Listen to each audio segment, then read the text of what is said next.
I mean, one of the guys, the people we interviewed, was a former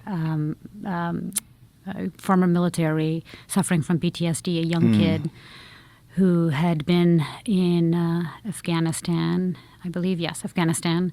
And he was part of the bomb-sniffing crew that goes looking for IEDs. And the car that he was in, actually, there was an IED that exploded under him.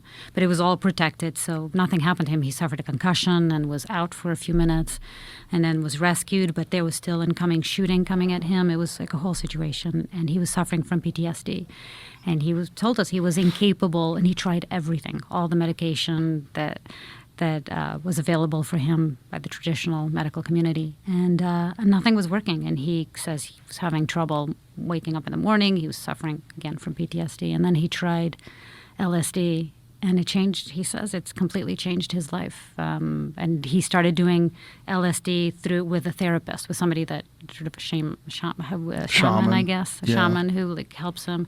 And we filmed one of his first sessions with a person. He had done it before, but was one of the first sort of guided sessions. And it was fascinating to see. And he's now in school, and I'm not sure if his life is all perfectly fine, but he's doing much better, according to him. Well, whose life is perfectly fine? Yeah, exactly. Yeah, it's life. Exactly. Yeah. But that is one of the best therapeutic uses of it. And did you speak to anyone at MAPS?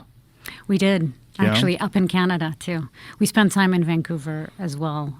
It's big there. We spent time with some people who are using it as therapy. And it was, again, as somebody who hasn't done a lot of work with psychedelics, it was really, really incredible. And I have since microdosed on mushrooms, and I really like it. Yeah, it's great. I'm a fan. To me, it does what I thought people tell you weed does, which is it makes you sort of relax and laugh. That's what microdosing does. Oh, microdosing does that way better than weed. Right? Because weed, for some people, it gives you that paranoia that they don't like at all. Yeah, that's what happens to me. I think it's if you are more like me, who want to always be in control, the weed doesn't work. But microdosing on mushrooms, I've tried it 3 times during the pandemic. And my position on that is that you should lose control. That feeling of wanting to be in control is ridiculous, because you don't have any control anyway. And that you really should embrace the paranoia that comes with it. Because I think what it is an expanding of your awareness and just how insanely bizarre life is. Life is, you can decide that life is normal if you do the same thing every day and you have a limited amount of variability. You know, everything, you drive to work the same way, you work with the same people, you do the same thing, come home to the same family, and life seems okay. And then you get really high and you're like, oh my God, this is crazy. It's true, but for somebody who already lives in the uncomfortable side of life constantly for my work, I'm always in places that usually people would make them feel out of control. Sure. You know what I mean? That's your psychedelic experience. That is my psychedelic experience. Exactly. I don't need another one. I see your position. I mean, I see how people are. And I have very good friends that don't like pot, you know, and I'm a pot evangelist. It changed me, changed who I am as a person. It changed the way I feel about things. It changed the way I treat people.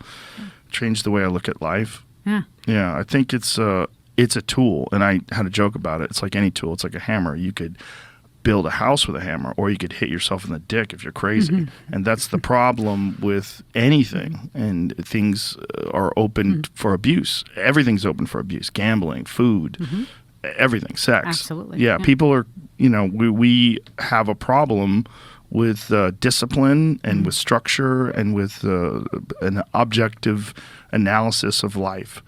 And so when you add things like marijuana or mushrooms or LSD or anything to those, you could.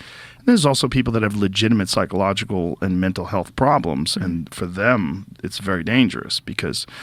I had Alex Berenson on. I don't know if you know who he is. He was he used to be with the New York Times, and he wrote a book called "Tell Your Children," and it was about marijuana and the dangers of marijuana. And I had him on with Mike Hart, who's a doctor from Canada who prescribes marijuana. He's a pro-marijuana doctor, and I was actually more on Baronson's side, even though I'm a marijuana advocate. I think for me, it's been very valuable, but I also know people that have lost their mind. I 100% know people that used to be okay and did too much pot and got really, really deep into it and lost their grip of reality and became either marijuana triggered schizophrenia or they had schizophrenia already but it was manageable, right. That it's probably variable in its intensity and what happens, and then their experiences with marijuana push them over the edge. Yeah. And I think that's a real possibility. Yeah, but I think you can apply that to a lot of things. Right? Yeah, certainly with alcohol, certainly, exactly. with gambling. So but again, that's people have a hard time, keeping it together. Yeah. And when something like marijuana comes along, but that doesn't mean that it should be illegal.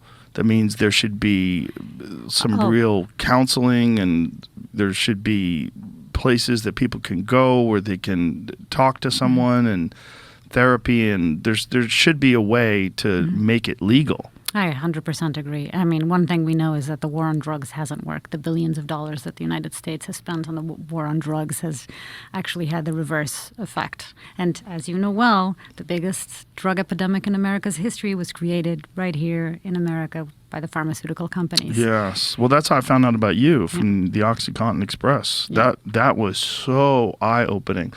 And when you did that, what channel were you guys on back then? Current TV was Al Gore's television channel. It was Al Gore's? It was. That's hilarious.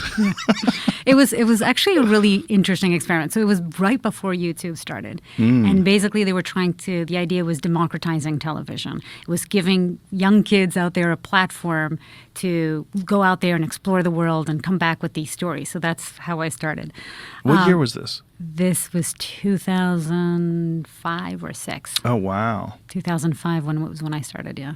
So a long time ago. And then YouTube came around. It turns out that YouTube was a bigger success than Current TV. But the show that I worked on was called Vanguard. And it was all these young journalists who most of us had just graduated, but they basically gave us cameras. And in my case, my husband at the time was my boyfriend. We both applied.